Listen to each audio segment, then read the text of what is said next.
यांनी केलेल्या टीकेनंतर चंद्रशेखर बावनकुळे आणि प्रवीण दरेकर यांनी प्रत्युत्तर दिले. बघूया. हिंदुत्व सोडून तुम्ही ख्रिश्चन आणि मुस्लिम मताच्या भरोशावर बोलतायत की देवेंद्र फडणवीसांना पाहून घेऊ. काय क्षमता आहे देवेंद्र फडणवीसची आणि तुमची? या राज्याला मागचे 5 वर्ष विकासाकडे नेणारं नेतृत्व देवेंद्रजी आहे.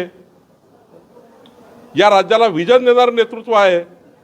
आणि तुम्ही त्या ठिकाणी ज्या पद्धतीने बोललात, महाराष्ट्राची जनता तुमची मानसिक दिवाळखोरी आता जनतेने समजली आहे.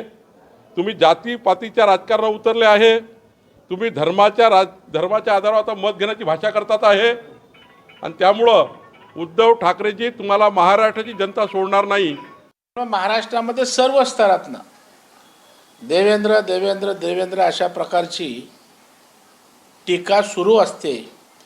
आणि यावरूनच महाराष्ट्रामध्ये सर्वाधिक लोकप्रिय नेता देवेंद्र फडणवीस साहेब आहेत हे त्या ठिकाणी सिद्ध होतं. आणि त्यामुळे उद्धव ठाकरे यांनी सगळ्या राजकीय परंपरा संस्कृती त्या ठिकाणी गुंडाळून ठेवले.